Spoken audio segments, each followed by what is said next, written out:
தொலைதூரத்தில் இருக்க கிராமத்தில் இருக்க வீடுகளின் சுவர்கள் வெடிக்கும் போது இங்கே நீ வைக்கிற மலையில் அதிர்வு அங்கே வெடிக்காத?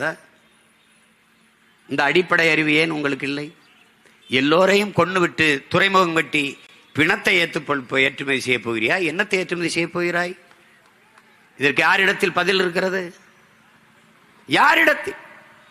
எப்படிப்பட்ட அறிஞர்கள் வாழ்கிற நிலத்திலே நீங்கள் ஆட்சியாளர்களிடத்திலே அவர்கள் ஆட்சியின்களை வாழ்கிறீர்கள்? நீர் வழிந்து ஓடுகிற காவாய்கள், தாரைகள், அரிப்பு ஏற்படுது என்று இருபுறமும் கான்கிரீட் சுவர்கள், சிமெண்ட் செங்கலை வைத்து கற்களை வைத்து கட்டி எழுப்புவதை உலகத்தில் எந்த நாட்டில், எந்த நாட்டு அறிஞர் நீர் மேலாண்மையில் இது செஞ்சிருக்கான் பார்த்திருக்க? உன் முன்னோர்கள் அப்படிதான் செஞ்சானா?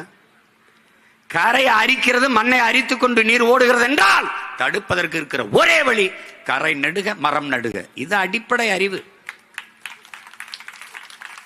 அதை செய்யாம காங்கிரீட் மதில் சுவர் இப்படி சிமெண்ட் போட்டா இந்த இருவோரமும் கசிந்து கசிவுநீர் பாசனத்திற்கு பல லட்சம் ஏக்கர் காய்ந்து கிடக்கிறது. கசிவுநீர் பாசனம், வண்டு, மண்புழு, நண்டு, நத்தை எல்லாம், பாம்பு, எலி எல்லாம் அந்த தண்ணி போய் ஓரத்தில் போய் அந்த இதுல தான் வாழும். தவளை, மண்புழு, நண்டு, நத்த, அவைதான் இந்த மண்ணை வளப்படுத்தும். நீ சிமெண்ட போட்டா எங்கடா போய் இது வாழும்? இங்க வாழும். இங்க பேசிட்டு இருந்த நம்ம அம்மா பேசினாங்கல்ல, பேராசிரியர் அம்மா தமிழ்ச்செல்வி, ஒரு ஏரியெல்லாம் ஆக்கிரமிச்சிட்டாங்க. நம்ம நின்று பேசுற இடமே ஏரிதானே தாயே. நீரின்றி அமையாது ஒழுக்கு என்று பாடியவனுக்கே கோட்டம் ஏரியை தூத்துட்டு தான் கட்டப்பட்டிருக்கு. இதுக்கு பேரு லேக் ஏரியா. ஏரி எங்கய்யா? அங்கிட்டு போறியா? அதுதான் பதில். இந்த பகுதிக்கு பேர் என்ன சொல்லு? லேக் எங்கடா? இதுதான். இது எங்க அப்பத்தா சொல்லும்ல, கால கொடுமையப்பா, வேற ஒன்னும் சொல்றதுக்கு இல்ல.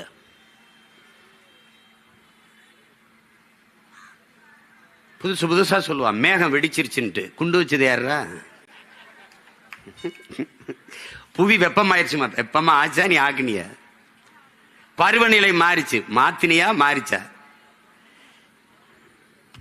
தம்பி, நீ வசமா எங்கிட்ட சிக்கிட்ட தம்பி. நீ என்னை தேடி வந்துதான் தீரணும், வழியே கிடையாது.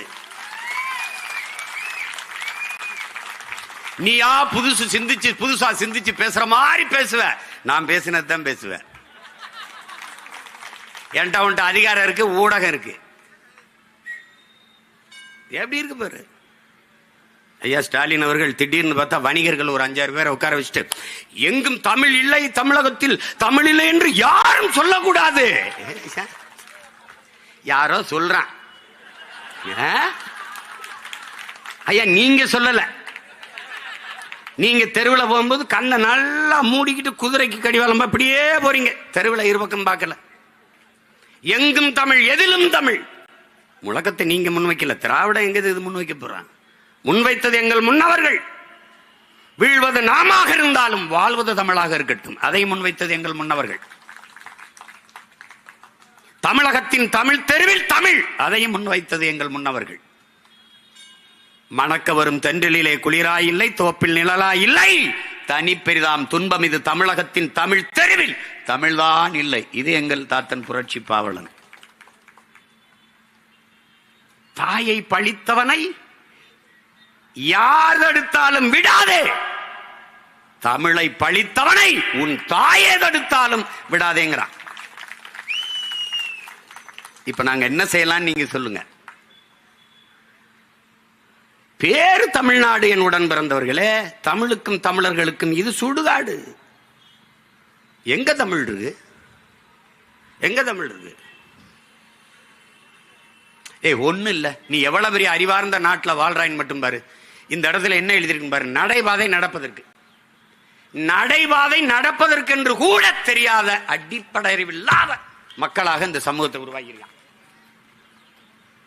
சூடு ஆறிடுச்சு. ஏன்னா நான் சூடாயிட்டதுனால இவனுக்கு முன்னாடி நம்ம சாதாரணம்னு அது ஆறிடுச்சு. சரி ஆயிடுச்சு.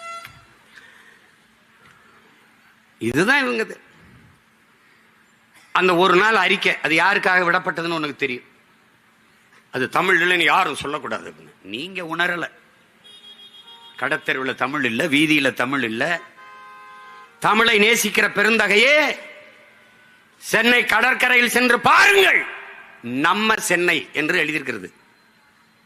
நம்ம சென்னை என்று எழுத்திருக்கிறது. என் தம்பி தங்கைகள் போனா பாருங்க,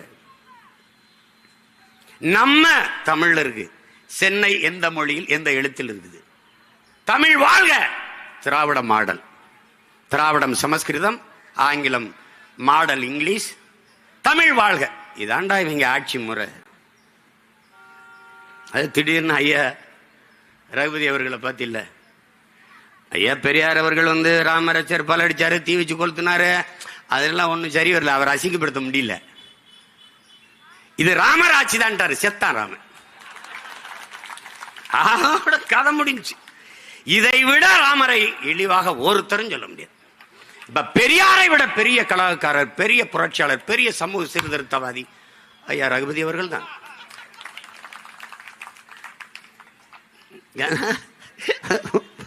புரியுதில்ல உனக்கு? புரியுதில்ல? கலைஞரை நீ எல்லாமாட அவமானப்படுத்திடுவ. இளம் கலைஞரே என்று உதயநிதியை சொல்லும் போது கருணாநிதி கவலைப்படாத, அதோட நமக்கு கவலைப்படுத்திட போறோம் நினைப்ப. நீ அப்படிதான் நினைப்ப. அந்த ஆட்சி நீட்சின்ட்டாரு. ஒரு வார்த்தை ஐயா ஸ்டாலின் அவர்கள் பேசல. இல்ல அப்படிலாம் இல்லையே.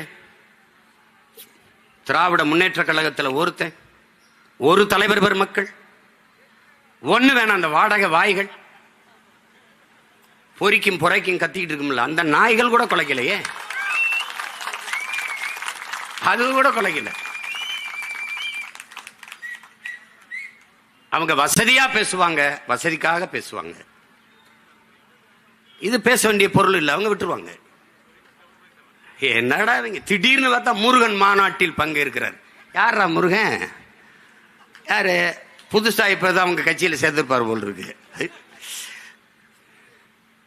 அந்த மாநாட்டில் முருகன் யார் என்று ஐயா ஸ்டாலின் குறைஞ்சது 20 நிமிஷம் பேசணும்.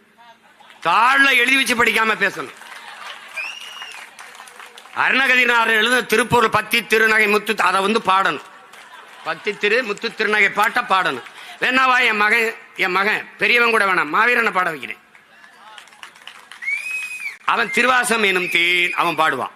நம்ம சிவாய வாழ்க, நாதன் தாழ் வாழ்க, அவனா பாடுவான். குறுக்கணி பாண்டினா கோவப்பட்டுருவான். ஏய் நான் பாடு பேச சொல்லு பார்ப்போம். திடீர்னு முருகன் கண்ணுக்கு வருவாரே, திடீர்னு. நாங்கள் முருகன் எங்கள் மூதாதை முப்பாட்டன், அதுல அது கடவுளை முப்பாட்டன். கடவுள் என் பாட்டன் தாண்டா உங்களுக்கு கடவுளாயிருக்கான்.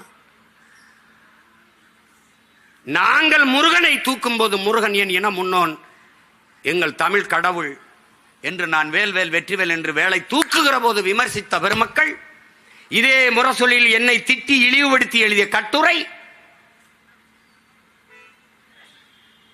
அங்கே இருக்கிற சோர பாண்டியர்கள் எங்களை பற்றி பேசியவர்கள், அவரெல்லாம் எங்க இதெல்லாம்?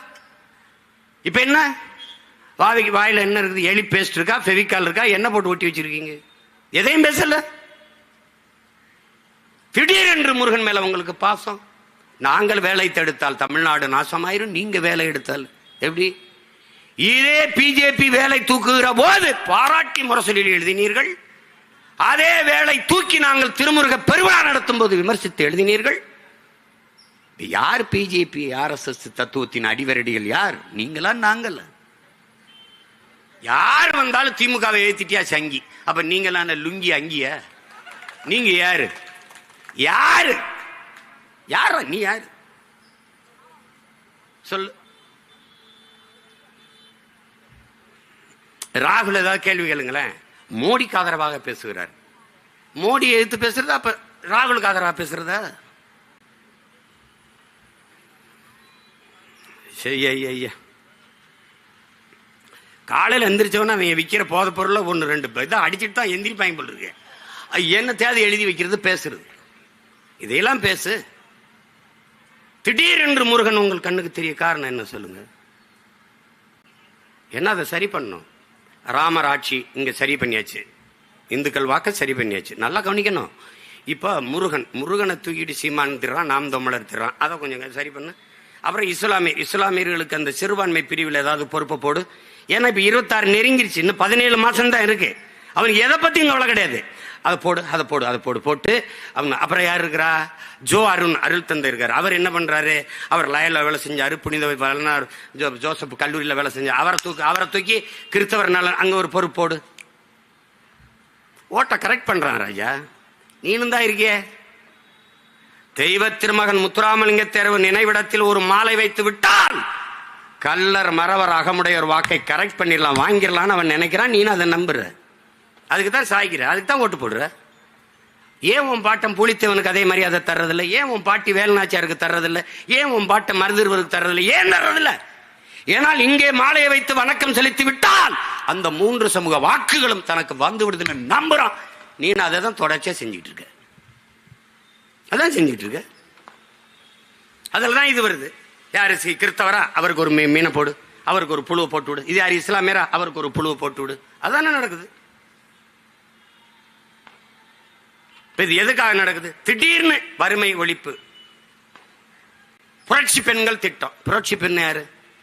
புரட்சி பெண்ணுனா யாரு? முதல்ல என் தங்கச்சிகள் கல்லூரிக்கு போகும்போது 1000 ரூபாய் காசு கொடுக்குறேன். 1000 ரூபாய் கூட வசதி இல்லாத என் வீட்டு பெண்கள் வறட்சி பெண்கள் தானே ஒழிய புரட்சி பெண்கள் அல்ல. நீ எப்படி புரட்சி பெண்ண? புரட்சி பெண் என்றால் யார்?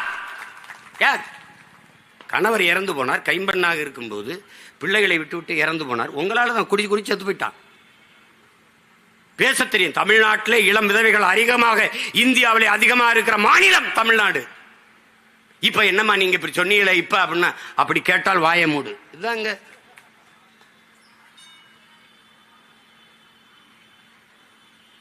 கணவனை இழந்து விட்ட பெண். அவள் தன் குடும்பத்தை காப்பாற்ற ஒரு வேலைக்கு போகணும், தையல் பயிற்சி எடுத்துக்கொண்டால், திறன் மேம்பாட்டு பயிற்சி எடுத்தால்,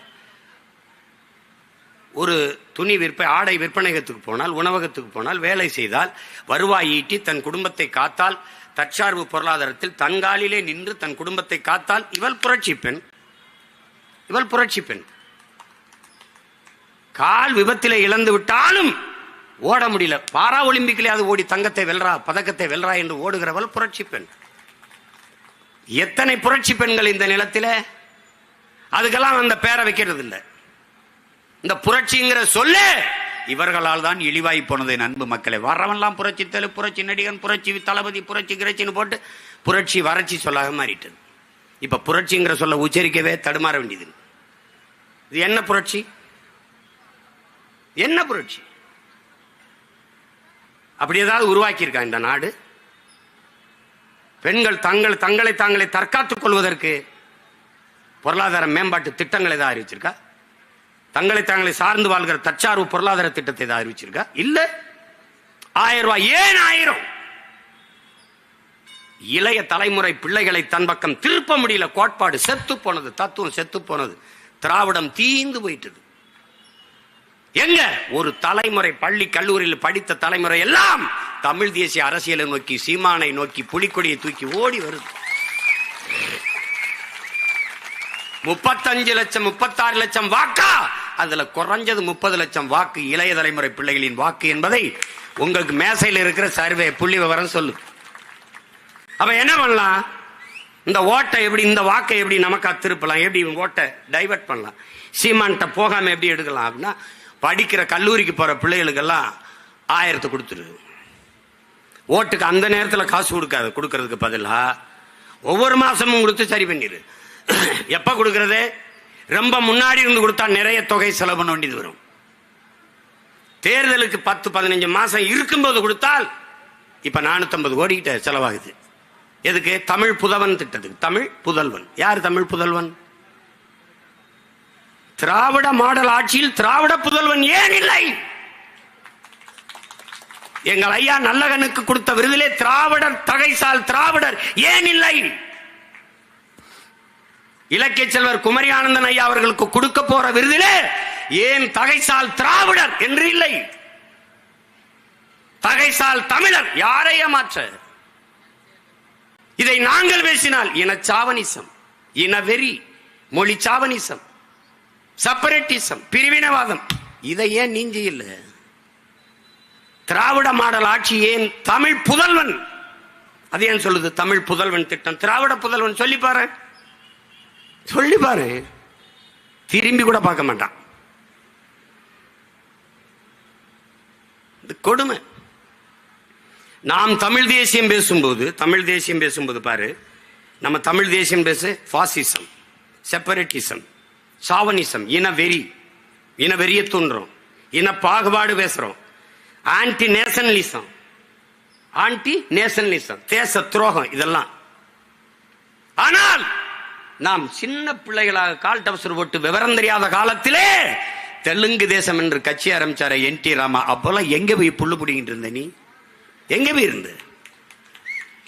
எங்களை பாசிஸ்ட், செப்பரேட்டிஸ்ட், இனவெறிகள், தேச துரோகிகள் என்று பேசுகிற இந்தியர் திராவிடர், இந்த திராவிட கட்சிகள், இந்த திமுக ஏன் சந்திரபாபு நாயுடு தெலுங்கு தேச கட்சியோட கூட்டணி வைத்தது? பதில் உண்டா? யார் சொல்லுவா? எங்களை பிரிவினவாதி, தேச துரோகிகள், செப்பரேட்டிஸ்ட் என்று பழி சொல்லுகிற பாரதிய ஜனதா எதற்காக தெலுங்கு தேசத்தோடு சந்திரபாபு நாயுடு அவர்களோட கூட்டணி வைத்து இப்ப பதவியில் இருக்கிறது? எதற்காக இருக்கிறது? நான் தமிழ் தேசியவாதி, பிரிவினவாதி, என்ன இதுக்கா என் வீட்டில் வந்து கூட்டணி பேசுன? எதுக்கு பேசுன நீ? உன்னோட கூட்டணி வந்தா எப்படி? உன்னோட வந்துடுறேன், உங்களோட கூட்டணி வந்துடுறேன். உங்க தலைவர் படத்துக்கு முன்னாடி என் தலைவர் படத்தை வச்சா நீங்க இருப்பீல? எப்படி இருப்பீங்க? எப்படி இருக்கும் பாத்துக்க. தெரிச்சு ஓடிடுவீங்க, மேடையில உட்கார மாட்டீங்க.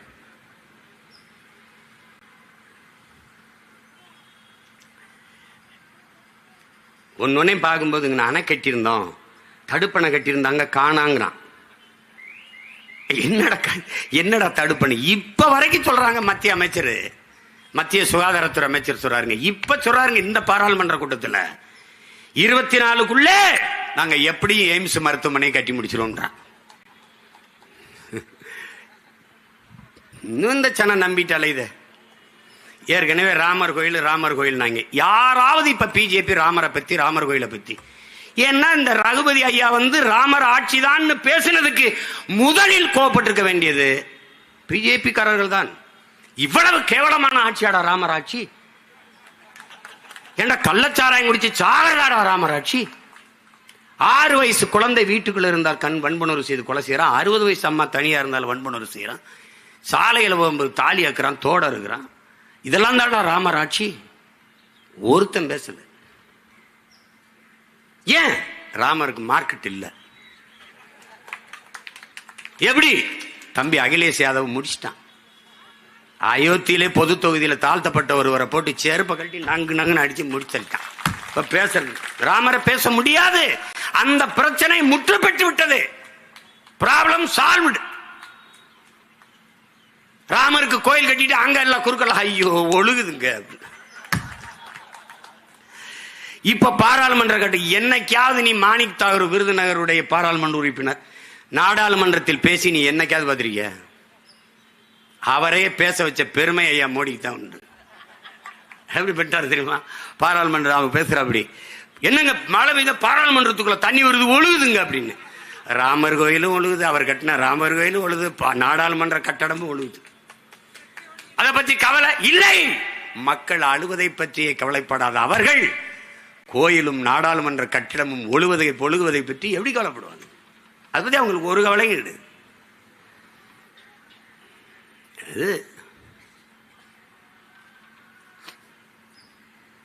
இங்க உங்களுக்கு ஒன்று சொல்லணும் பாரு. தம்பி துரைமுருகன் அவர்களுக்கு வந்து பிணை கேட்கிறாங்க. இப்போல்லாம் மாவட்ட ஆட்சியர், சில நீதிபதிகள் எல்லாம் ஆளுகிற கட்சியின் மாவட்ட செயலாளர்கள் போலவே இயங்குறாங்க.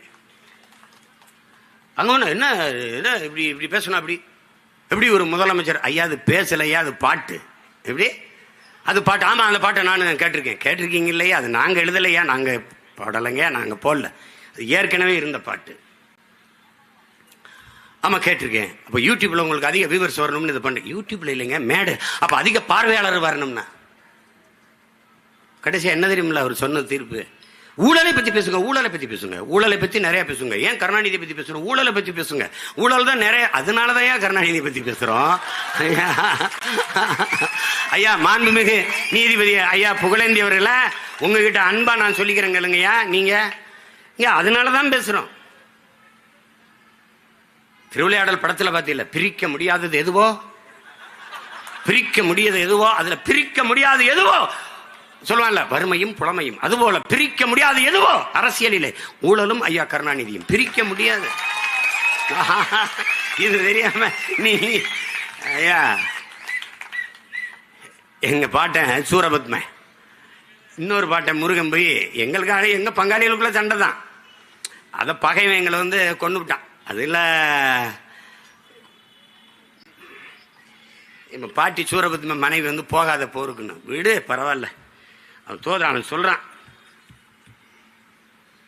முருகபிரானினுடைய வரலாறை எழுதும் போது இந்த சூரபத்மனை எழுதாமல் முருகனுடைய வரலாற்றை எழுத முடியாது இல்லையா? அது மாதிரி ஊழலை பற்றி பேசும்போது ஐயா கருணாநிதி பற்றி பேசாம பேச முடியாது இல்லையா? அது மாதிரி ஒரு வரலாறு, ஒரு பெருமை தான், ஒரு பெருமை தான், பெருமை தான். இங்க இப்படி பாருங்க, அண்ணா பல்கலைக்கழகத்தில் இவங்களால கற்பனை செய்யப்படுங்க, அறப்போர் இயக்கம் அதை வெளியிடுது. அறப்போர் இயக்கத்தினுடைய உடன் பிறந்தார்கள் எல்லோருக்கும் என்னுடைய அன்பும் வாழ்த்துக்களும். அவங்க என்ன பண்றாங்கன்னா, தகவல் அறிவு உரிமை சட்டத்தில் கேட்கிறாங்க, அவங்களுக்கு எப்படி இந்த ஐயம் வந்ததுன்னு தெரியல. ஒரு துறையில் இப்படின்னா ஒவ்வொரு துறையும் எப்படி இருக்குன்னு யோசிச்சு பார்த்துக்க. மொத்தம் 480 தனியார் அரசு பொறியியல் கல்லூரிகள், மொத்தம் 480. இதுல 52,500 பேராசிரியர் பெருமக்கள், 52,500. இதுல 224 தனியார் சுயநிதியில, தன்னிதி, சுயநிதி அது சமஸ்கிருதம், நம்ம தன்னிதினே பேசுவோம், தன்னிதி கல்லூரிகள் 224. இதுல பாத்துக்கிறங்க, நல்லா கொஞ்சம் 353 ஆசிரியர் பெருமக்கள், 353 பேராசிரியர் பெருமக்கள் ஒரு இடத்திற்கு மேற்பட்ட இடங்களில் கல்லூரிகளில் பணி செய்வதாக காட்டப்பட்டது. ஒரு இடத்திற்கு மேற்பட்ட இடத்துல, நல்லா கொஞ்சம். இதுக்கப்புறம் ஒரு 5 பேராசிரியர் பெருமக்கள் 11 கல்லூரிகளில் முழு நேரமாக பணியாற்றுவதாக காட்டப்பட்டது. 5 பேராசிரியர்கள் முழு நேரமாக 11 கல்லூரிகள். இதுல ஒரு பேராசிரியர் பெருந்தகை 32 கல்லூரியில் தொடர்ச்சியாக 32 கல்லூரியில் முழு நேரமாக பணியாற்றுகிறார் என்று பதிவு செய்து அது சம்பளம் வாங்கிடுவார். சம்பளம் யார் வாங்கியிருப்பான்னு நீங்க புரிஞ்சுக்கணும், நல்லா கவனிச்சுக்கணும்.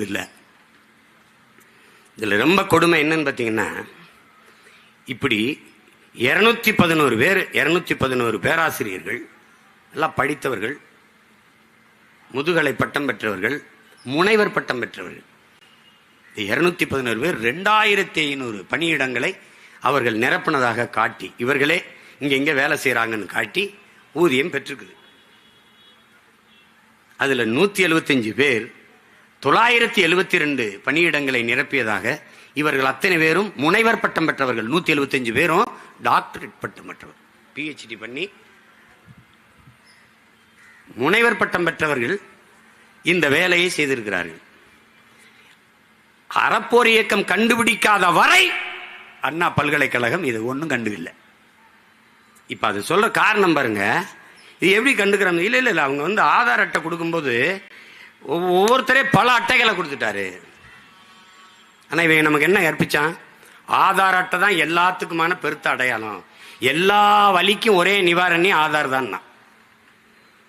கடைசி அந்த ஆதாரே பயனற்றதுன்னு ஆயிடுச்சு. இத்தனை பேரும் வெவ்வேறு ஆதார் அட்டைகளை கொடுத்து எங்களை ஏமாற்றி விட்டார்கள்.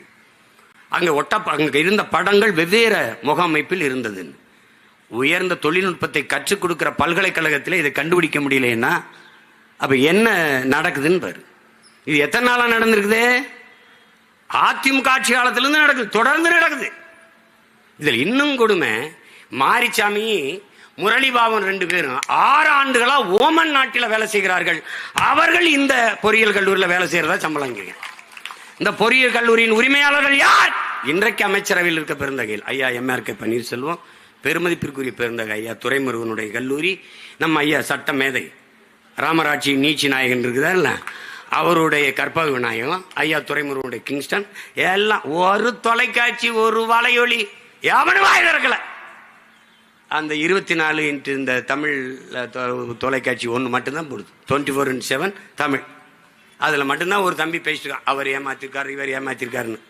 அவன் இருக்கானோ நாளைக்கு வேலையை விட்டு தூக்குறாங்களோ என்ன இளவோ. எவ்வளவு வசதியாக இதை பற்றி பேசாது ஒரு வலையொலி, ஒரு தொலைக்காட்சி பொது விவாதத்துக்கு எடுத்தது உண்டா?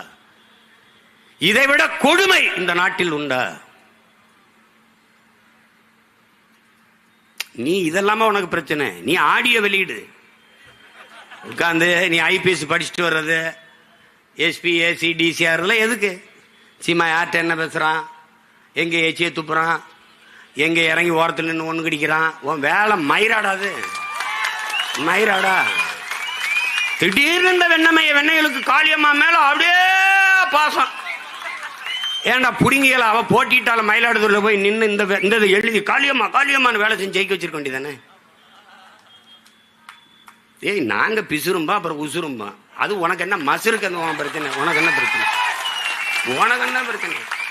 இது என் கட்சி பிரச்சனை. பெத்ததாயவே சும்மாருமா வாய் மூடிட்டு பேசாம இருக்க மாட்டியா அப்படிங்கிறான். ஆத்தாளப்பன் பேச்சே கேட்காதனால தானே இந்த வேலையை செஞ்சுக்கிட்டு இருக்கேன். இல்லைன்னா மீட்டர் இருந்து ஓய்வு பெற்றிருப்பேன், இல்ல வாத்தியாரா போயிருப்பேன் சொந்தக்காரங்க மாதிரி.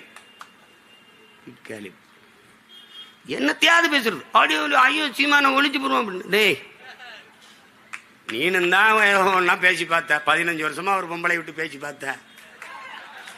அதுக்கப்புறம் தான் ஃபேன் ஃபாலோவிங் அதிகமாயிடுச்சு, கேர்ள்ஸ் ரொம்ப ஃபாலோ பண்றது. அப்பா நான் அப்படி போவேன், சலையே சீமாண்டி சீமாண்டின்னு. ஒரு சிடுமுஞ்சி நினைச்சா இவன்ட்டே ரொமான்ஸ் இருக்கு போல் இருக்கா அப்படின்ட்டு. அப்படிதான் என் தம்பி கார்த்திக்கு personal advice as elder. You don't worry, be happy.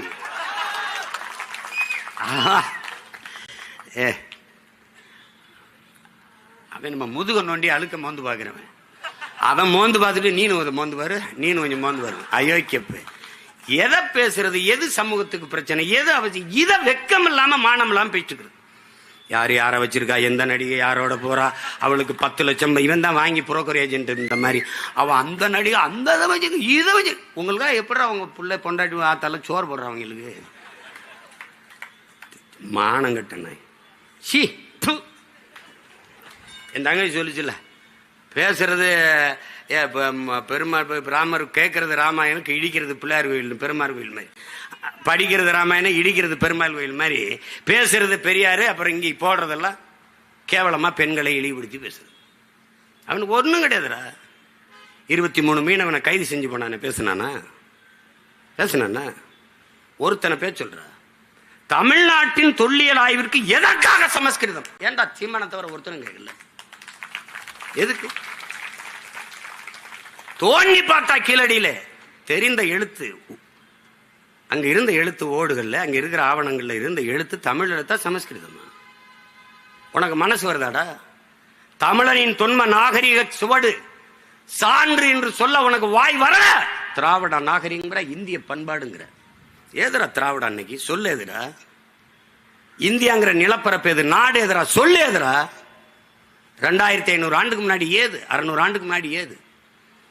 1800 தான் கன்னடம்ங்கிற மொழியே உருவாகுது. நீ சொல்றபடி திராவிட மொழின்னு வச்சா கூட. அதுக்கப்புறம் கீழே என்ன? சமஸ்கிருதம் தெரிந்திருக்க வேண்டும், திராவிட மொழிகள் தெரிந்திருக்க. வாடங்க, திராவிட மொழி எதுன்னு சொல்ற?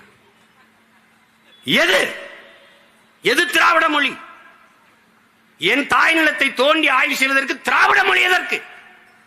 சமஸ்கிருதம் எதற்கு? 40 உப்பு மூட்டை அனுப்பியிருக்கியே பாராளுமன்றத்திற்கு, மானங்கட்டு. நீங்க போன தடவை 39 உப்பு மூட்டை தூக்கி போடுவாங்க, அப்புறம் முடிஞ்சவனே ஏற்றி விடுவாங்க. வண்டியில் ஏற்றி இறக்குறதா 5 வருஷம் போயிடுச்சு, இப்போ அதே ஏற்றி இறக்குவாங்க. எல்லாம் பேசுற, தமிழ் பேசுற, அது பேசுற, எல்லாம் பேசுற. இந்திய நாடாளுமன்ற கட்டடத்தின் முகப்பிலே சமஸ்கிருதத்தில், ஆங்கிலத்தில், இந்தியில் கல்வெட்டு இருக்கிறது. ஏன்? உலகத்தின் முதல் மொழி தமிழ், இந்திய மொழிகளின் தொன்மையை தமிழிலிருந்து அறியலாம் என்று பிரதமர் அவர்களே அவ்வளவு பேசுனீங்களே, ஏன் என் தாய்மொழியில் அங்கு கல்வெட்டு இல்லை என்று ஒருத்தன் கேட்கல, சீமானை தவிர. ஏன் ஏன் கேட்கல? ஏன் கேட்கல? எவ்வளவு கொடுமை பேர். கேட்க மாட்டார்கள். அங்க எதுக்கு சமஸ்கிருதத்தில் கல்வெட்டு இருக்குது? அங்க எதுக்கு இங்கிலீஷ்ல இருக்குது, ஹிந்தியில இருக்குது? வச்சுக்க, என் தாய்மொழியில் இருக்கணும்ல. உலக நாடுகள்லாம் போனா உலகத்தின் முதல் மொழி, மூத்த மொழி தமிழ், எங்கள் இந்தியாவில் இருப்பது பெருமை. பேச தெரியுதில்ல? இந்திய மொழிகளின் தொன்மையை தமிழில் இருந்து அறியலாம், பேச தெரியுதில்ல? அப்போ யாராவது கேட்டிருக்காங்களா? பேர் கேட்க மாட்டார்கள். இன்றைக்கு நீ எங்களை தவிர்த்து விட்டு போவாய், ஆனால் ஒரு நாள் நான் கூண்டுக்கள் நின்று கூவுவதால் என்னுடைய குரல் உனக்கு கேட்கல. ஒரு நாள் நான் கூரை மேலே ஏறி நின்று கூவுற காலத்தை நாங்கள் உருவாக்குவோம். அப்ப நீ என்னை தவிர்த்து விட்டு தள்ளி விட்டுலாம் போக முடியாது.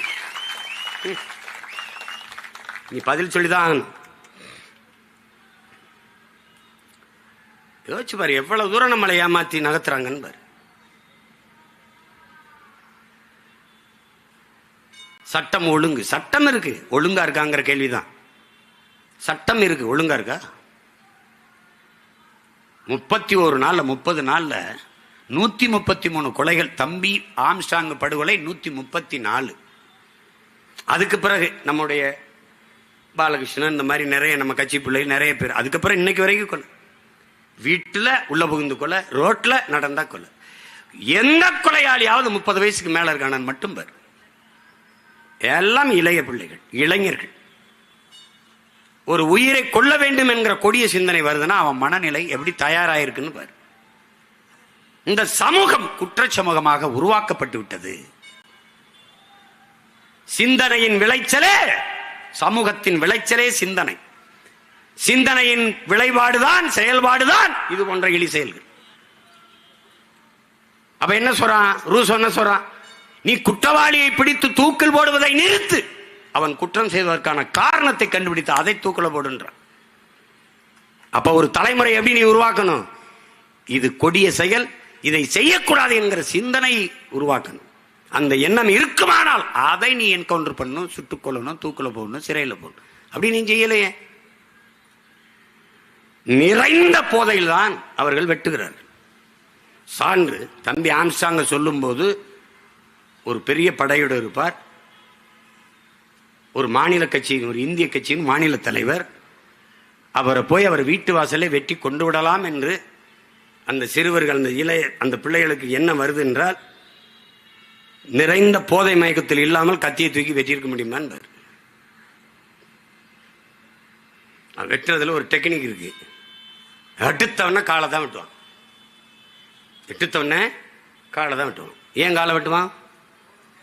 ஓட முடியாது. அப்புறம் மற்றவன்லாம் வெட்டிடுவான். எதையெல்லாம் மற்றவன் கண்டுபிடிக்கிறான், இவன் எதை கண்டுபிடிக்கிறான் பாரு. எத்தனை கொலைகள்! ஐயா எடப்பாடி பழனிசாமி தகவல் உரிமை சட்டத்தில் கேட்கிற 200 நாட்கள்ல, இந்த 2004 மட்டும் 24 மட்டும் 595 கொலைகள். இன்னும் 24 முற்று பெறல, அதுக்குள்ளே 595 கொலைகள். அது கேளுங்க சட்ட அமைச்சர். அதுக்கு எப்படிங்க அரசாங்கம் பொறுப்பு? எதுக்கு தாங்க நீங்க பொறுப்பு இருப்பீங்க?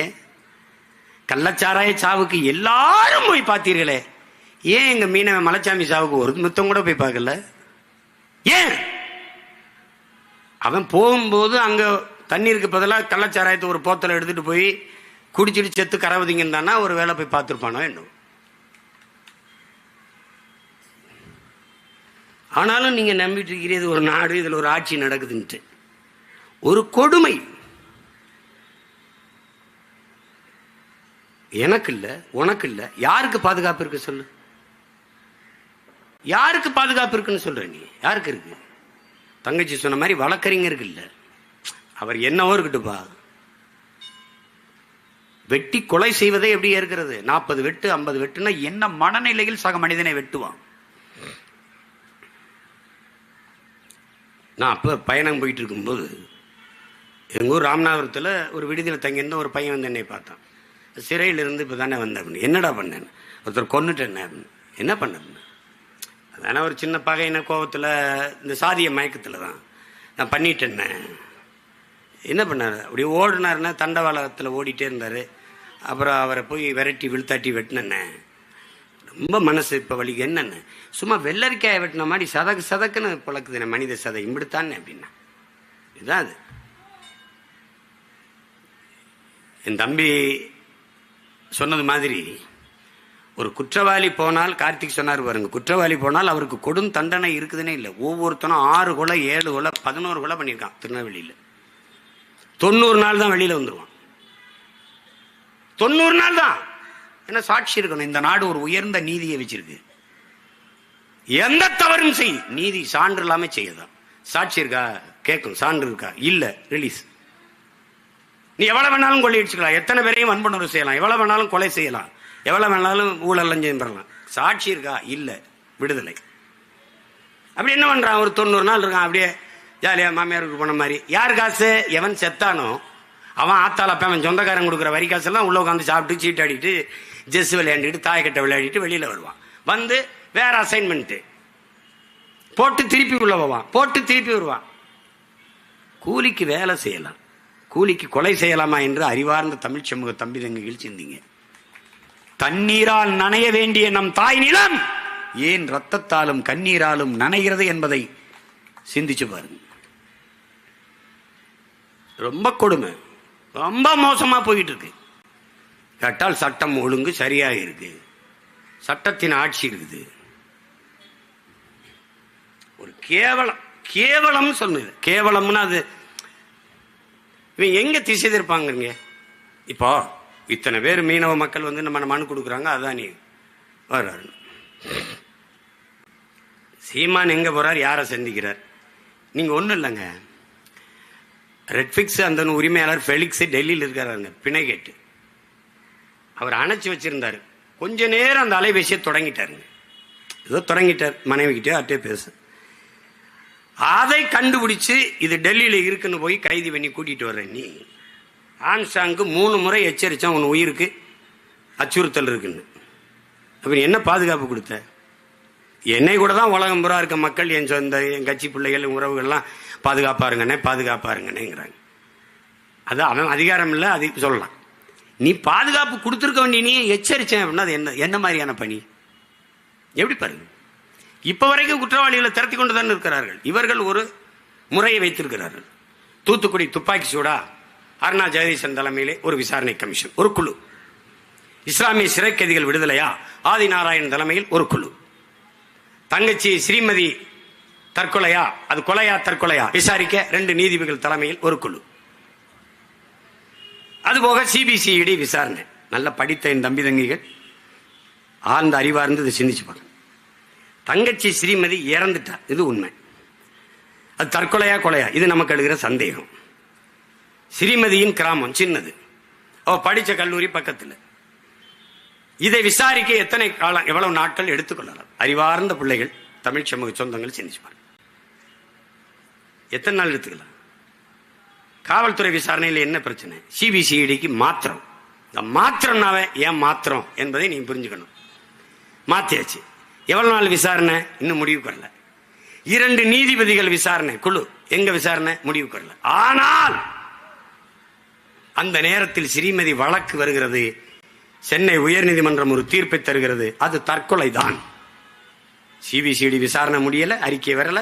நீதிபதிகள் விசாரணை முடியல, அறிக்கை வரல. அதற்குள் நீதிபதி அது தற்கொலை தான் என்று தீர்ப்பு சொன்னால் எங்க போயிட்டு இருக்கடா ஒரு நாடு, சட்டம், நீதி, தீர்ப்புலாம்னு யோசிச்சுக்கணும். அவ்வளவுதான் அது. ஆமா சொன்ன மாதிரி இப்ப சொல்லுதுங்க, இப்ப சொல்லுது நீதிமன்றம். தூத்துக்குடியில் நடந்தது அது கொடுமை, அதையெல்லாம் எப்படி சகிக்கிறதுன்னு இப்ப சொல்லு. உனக்கு தெரியுமா? அந்த செயலில் ஈடுபட்ட அத்தனை பேருக்கும் பணி இடமாற்றம், பணி உயர்வு. இந்த பல்லப்புடுங்கனால ஒரு பல்வீர் சிங், அவனுக்கு பணி உயர்வு, பணி இடமாற்றம். அந்த கள்ளச்சாராய் சாவில் ஒரு காவல்துறை அதிகாரியை இடை நீக்கினாங்கல்ல, அவருக்கு பணி இடமாற்றம், பணி உயர்வு. சென்னையில் தலைநகரில் போக்குவரத்து துறைக்கு. இவ்வளவுதான் இந்த ஆட்சியாளர்கள், இவ்வளவுதான். 38-40 குழுக்களை போட்டிருக்கிறார் ஐயா ஸ்டாலின் இந்த 3 ஆண்டுகள்ல. ஒரு புழு கூட 2 அங்குலம் அப்படி நகரம்டா. இவன் போட்ட குழு ஒன்று கூட நகராது. நீட்டுக்காக விசாரணை செஞ்ச நீதிபதி ஐயா கொடுத்த அறிக்கை என்னாச்சு? அம்மா அருணாச்சலதாசன் தூத்துக்குடி துப்பாக்கி சூட்டுக்காக விசாரித்து தாக்கல் செய்த அந்த அறிக்கை என்னாச்சு? இவர்களை மாறி ஒரு கொடுங்கோளர்களை நீ என்னைக்கு சந்திக்க முடியாது. நீ தம்பி கார்த்திக் சொன்ன மாதிரி மின்கட்டண உயர்வுன்றோம். அது எதை நோக்கி நகருதுன்னு பாரு. இப்ப குறிப்பா எப்படி பாரு, பேருந்தை அரசு போக்குவரத்து அரசு பேருந்தை தனியாருக்கு ஒப்பந்தம் கொடுக்குற டெண்டர். ஏன் இப்படி கேள்வி? ஏன் நட்டத்தில் போகுது.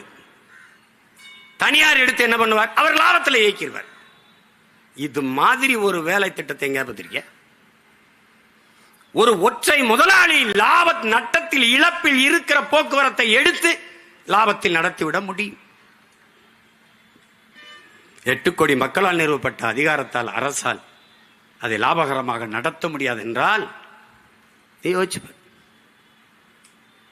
ஏன்னா தனியார் கொடுத்துடணும். தனியார் கொடுக்கும்போது என் மாணவ பிள்ளைகள் கொடுக்குற இலவச பஸ் பாஸ் இருக்குமா? எடுத்துருவியா?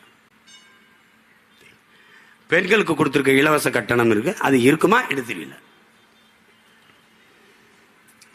என்னுடைய அருமை சகோதரன்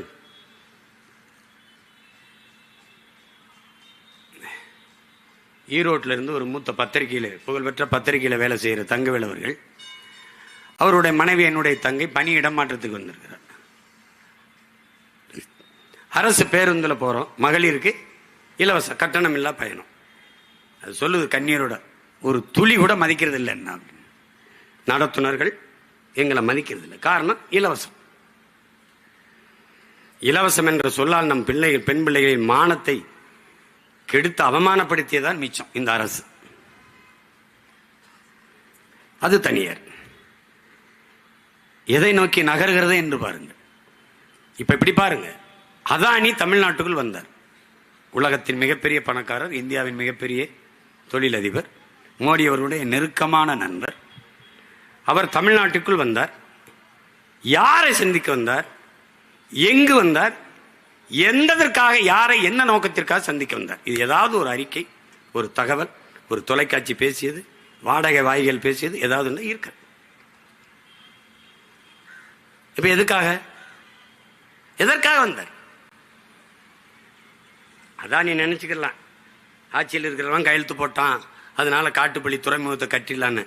இங்க பிரபாகரன் மகன் ஒருத்தர் நிக்கிறேன், இங்க ஒரு மயிரையும் பிடுங்க.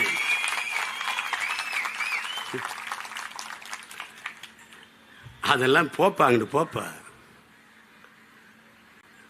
அது மீனவன் பிரச்சனை, அங்க இருக்கிற குடிகள் பிரச்சனை, அது என் நாட்டு பிரச்சனை, என் நிலம் சார்ந்த பிரச்சனை, என் இனம் சார்ந்த பிரச்சனை. இருக்கிற துறைமுகத்தில் என்ன பிரச்சனை? விளக்கு. இருக்கிற விண்ணூர்தி நிலையத்தில் மீனம்பாக்கத்தில் என்ன பிரச்சனை சொல்லு. அதுக்கப்புறம் நீ பரந்துருட்ட போ. எதற்காக வந்தார் அதை சொல்ல ஏன் இந்த அரசு தயங்குகிறது? பாருங்க எப்படிப்பட்ட ஒரு ஆட்சி முறை நடந்து கொண்டிருக்குன்னு பாரு. ஒன்றும் இல்லை, இப்போ இங்கே இருக்குல்ல, பயன்படுத்துகிற மின்சாரத்தை அளவிடுகிற பெட்டி இருக்குல்ல, எத்தனை அழகு மின்சாரம் பயன்படுத்தி இருக்கணும் அளவிடுகிற அந்த பெட்டி, அந்த கருவி பொருத்தி இருக்குல்ல, அது அதானியோட. இது மின் உற்பத்தி ஆற்று இருக்கு. தம்பி கார்த்திக் மருத்துவரை தான் பேசினார். அரசிடத்தில் இருப்பதை விட அதிக மின் உற்பத்தி திட்டங்கள் தனியார் முதலாளிகிட்ட, மத்திய மாநில அரசு கிட்ட இருப்பதை விட அதிக மின் உற்பத்தி திட்டங்கள், மின் உற்பத்தி நிறுவனங்கள், நிலையங்கள் தனியார்ட்ட இருக்கு. உற்பத்தி தனியார்கிட்ட வந்த போது விநியோகம் தனியார்ட்ட வர எவ்வளவு நேரம் ஆகும்னு யோசிச்சு பார்க்க. இப்ப பெட்டி வந்துருச்சு, எல்லா வீட்டுக்கும் அவன் தான் பொறுத்துறான். அதுல எழுதிருக்கு பாரு, அதானின்னு இருக்கும். இருக்கா இல்லையா? இருக்கு. மின் உற்பத்தி விநியோகத்தை தனியார்ட்ட கொடுக்க இழப்புன்னு காட்டுவார்கள். எப்படி போக்குவரத்து என்ன சொல்றாங்க? நட்டத்தில் ஓடுது. மின் உற்பத்திக்கு 1,50,000 கோடிக்கு மேல இழப்பு. கட்டணம் உயர்ந்து கொண்டே இருக்கு. உயர்த்துங்கள் ஐயா ஸ்டாலின் அவர்களே, நீங்க நேர்மையான நிர்வாகி, சிறந்த தலைவர். விக்கிரவாண்டி தேர்தலுக்கு முன்பாக இந்த மின் கட்டணத்தை உயர்த்தி இருந்தால் உங்களை பாராட்டலாம்.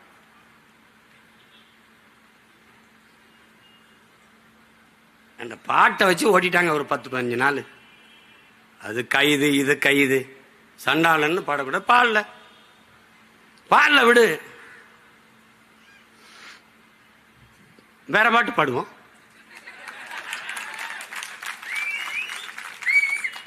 கள்ளத்தனம் செய்யும் காதகன் கருணாநிதி பாடுவோம். கள்ளத்தனம் செய்யும் காதகன் கருணாநிதி, சதிகாரன் கருணாநிதி, கொடுஞ்சனிகாரன் கருணாநிதி, பொன்னான தமிழ்நாட்டை மண்ணோடு புதைத்திட்ட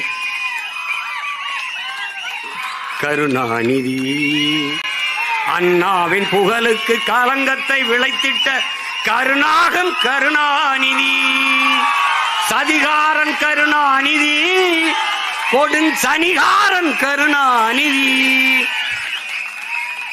எப்படி இந்த பாட்டு இன்னையிலிருந்து உலக புகழ் பெறும். பல பேருடைய அழைப்பு ஒளியா இருக்கும். என் மேல ஒரு வழக்க போடு, ஓடு வா. என் செல்போன் எடுத்து பாரு, உங்களை கோத்தாங்கம்மான்னு பேசினதான் இருக்கும். எடுத்தோன்னா பாரு, அதான் சேட்ட மயிர் தானே. எதுக்கு படிச்சா எதுக்கு வந்தா அந்த வேலையை பாரு. இந்த அதிகாரம் மேலிடம் சொல்லிருச்சு, எதிரா உங்க மேலிடம். பல மேலிடம் கீழிடமா இருக்குடா. போய் பீச்சில் போய் பாரு, மேலிடம் கீழிடம். வரலாற்றின் கால சக்கரங்கள் சுரண்டு கொண்டுதான் இருக்கிறதுங்கிறார் எங்க தலைவர். இன்னைக்கு மேல இருக்க, நான் வீதியில இருக்கேன். ஒரு நாள் நீ வீதியில் நிப்ப, நான் மேல நின்று நீ கத்திட்டு இருப்ப, நான் அங்க இருப்பேன்.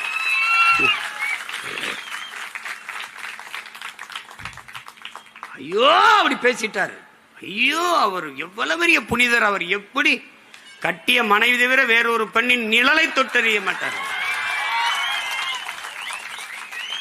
தமிழ்நாட்டு பாட நூல்ல இருக்கு சண்டாளன். சண்டாளன்னா யாரு? நம்ம தாத்தா நாமக்கல் கவிஞர் இருக்காரு. தாயை நிந்தித்தவன், தந்தையை வெறுத்தவன், இதெல்லாம் சொல்றாரு. அது ஒரு இழி சொல். சரி வேணாம், விட்டுருவோம். இன்னையிலிருந்து சண்டாளன்னு பாடாதீங்க, கொடுஞ்சனியன்னு பாடுங்க. பாடிட்டு போங்க. வேற ஏதாவது வரி வேணா கேளுங்க, எழுதி அனுப்புறேன். நாட்டுக்கு இதெல்லாம் பிரச்சனைங்க. இவங்களுக்கு அதெல்லாம் பிரச்சனை. இந்த நாடு அனுபவிக்கிற பெரிய மீனவர் படுகொலை காரணமே இவங்க தாங்க. கச்சத்தீவை எடுத்து கொடுத்தவன் காங்கிரஸுங்க. கொடுக்கும்போது கூட நின்று வேடிக்கை பார்த்தது திமுகங்க. 2 பேரும் கூட்டணி வச்சு ஓட்டை வாங்கிட்டு மஞ்சள் குளிச்சுட்டு இருக்கோம். 400 டிஎம்சி வந்துகிட்டு இருந்ததுங்க கர்நாடகாலேருந்து நமக்கு தண்ணீர். 400 டிஎம்சி. அது 10வது வழக்கு போட்ட பெருந்தகையும் ஐயா கருணாநிதி. அம்மையார் இந்திரா காந்தி பிரதமர். அப்போ 356 பயன்படுத்தி ஆட்சியை கலைச்சி விடுகிற ஒரு முறை இருந்தது. அதில் கலைச்சி விட்டுருவாங்கன்னு தான் கச்சத்தீவை கொடுக்க காத்துக்கிட்டு இருந்தார். பொறுமையா இருந்தார். ஆண்டுதோறும் பல லட்சக்கணக்கான தொண்டனை கூட்டி மாநாடு போடுற நீங்கள் ஏன் கச்சத்தீவை கொடுக்கூடாதுன்னு ஒரு கூட்டம் போடல, ஒரு ஆர்ப்பாட்டம் போராட்டம் செய்யுது. அன்னைக்கு இந்திய நாடாளுமன்றத்துக்குள்ள பேசின ஒரே மான தமிழன், மரத்தமிழ் வீரன் எங்க தாத்தா மூக்கையத்தவர் மட்டும்தான். ஒருத்தனும் பேச. உங்க தந்தை இந்திய நிலப்பரப்பில் ஒரு பகுதி எடுத்து சீனாவுக்கு கொடுத்து வரலாற்று பெரும் துரோகம் செய்தார். அதை போலவே நீங்கள் என்னுடைய தொகுதியான ராமநாதபுரத்துக்கு சொந்தமான கச்சத்தீவை எடுத்துக் கொடுத்து தமிழ்நாட்டிற்கு மிகப்பெரிய வரலாற்று துரோகத்தை செய்கிறீர்கள் இந்திரா காந்தி என்று பேசிய பெருமகன் நம்முடைய தாத்தா அவர்கள் தான். இது என்ன பிரச்சனை? இன்னைக்கு ஒரு டிஎம்சிக்கு நம்ம முட்டிக்கால் போட வேண்டியது. இப்படி பெரும் வெள்ளம் பெஞ்சு பெருக்கெடுத்து ஓடினாலே வழியே நமக்கு தண்ணி தர தயாரான. நிதி ஆயோக்கு நிதி தரல, போகல. கோபம் நான் வரவேற்கிறேன், போகல. அந்த ஆண்மைத்தனத்தை, அந்த வீரத்தை, அந்த கோப உணர்வை, அந்த ஆத்திரத்தை நாங்கள் மதிக்கிறோம். நிதி தரவில்லை என்று கோபப்பட்டு நீங்கள் நிதி ஆயோக கூட்டத்துக்கு போவதை தவிர்த்த பெருந்தகையே, ஒரு சொட்டு நீர் தர முடியாது என்று சொல்லும் போது உன்னோட கூட்டுமில்லை, உனக்கு ஒரு சீட்டுமில்லை என்று கோவித்துக் கொண்டு இந்திய கூட்டணியிலிருந்து வெளியே வராது ஏன்? இதுக்கு பதில் உண்டா? யார் சொல்லுவா? உறவுக்கு கை கொடுப்போம், உரிமைக்கு குரல் கொடுப்பீங்க. நீங்க இப்படிதான் ஒரு குரல் கொடுக்கிறதா? வரல வெள்ளன் கொட்டு போன்னு போயிடுவான். குளத்தோட கோவிச்சுக்கிட்டு குளிக்காம போனா நாத்தம் யாருக்குன்னு வச்சுக்க. நீ வீரனா இருந்தா அங்க போய் என்னுடைய வரி வருவாய் எல்லாத்தையும் மொத்தமா எடுத்து வச்சுக்கிட்டு சேட்டை பண்ணிட்டு இருக்க நீ குடுன்னு கேட்கணும்ல. நிதிஷ்குமாருக்கும் சந்திரபாபு நாயுடுக்கு ஏன் கொடுத்த? அவங்க கூட்டணி தேவையில்லை தான் ஆட்சியை காப்பாற்றணும், அதுக்கு நீ லஞ்சம் கொடுக்குற அப்படின்னு பேசி கரிச்சு தந்த உரிமையை பெறாம நான் போகல. ஏன் போகல? பேசுறதுக்கு ஒன்றும் தெரியாது, அங்கே போய் நான் என்ன பேசுறது? வேணாம், எங்கள் ஐயா டிஆர் பால் அனுப்பு, எங்கள் அண்ணன் ஆராஜா அனுப்பு, எங்கள் அண்ணி தமிழச்சி அனுப்பு, இல்லை அருமை அம்மையார் கனிமொழி அனுப்புங்க. நீங்கள் ஏன் போறீங்க? சரி, போகும்போது இந்த பாட்டை பாடிட்டு உற்சாகமா போங்க.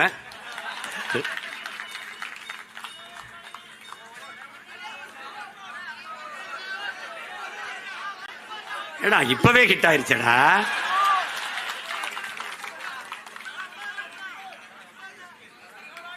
அன்னைக்கு இப்படிதான் என் மையன் பெரியவன் கோயில் பிறந்த நாளைக்கு கோயிலுக்கு போனேன். சிவன் கோயிலுக்கு கும்பிட்டு முருகன் கோயிலுக்கு போனா அங்க போனா குறுக்கெல்லாம் கூடிட்டு, ஐயா அந்த பாட்டை ஒரு தடவை பாடிட்டு போங்க.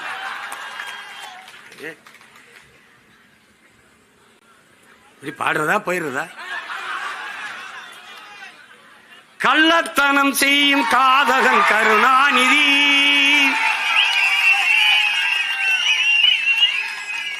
சதிகாரன் கருணாநிதி, கொடுஞ்சனிகாரன் கருணாநிதி, பொன்னான தமிழ்நாட்டை மண்ணோடு புதைத்திட்ட காரணம் கருணாநிதி, அண்ணாவின் புகழுக்கு கலங்கத்தை விளைத்திட்ட கருணாகம் கருணாநிதி, சண்டாளன் கருணாநிதி, கொடுஞ்சதிகாரன் கருணாநிதி. இந்த சதியெல்லாம் மிதி மிதி என்று மிதித்து தகர்க்கிற ஒரு காலத்தை பிரபாகரன் பிள்ளைகள் உருவாக்கி கொண்டு வருகிறோம். 26 எங்களுடைய ஆட்டம் தொடக்கம், தமிழ்நாடு எங்கள் அதிகாரத்திற்குள் அடக்கம். புரட்சி எப்போதும் வெல்லும், நமது பற்றி அதை சொல்லும் நாம் தமிழர்.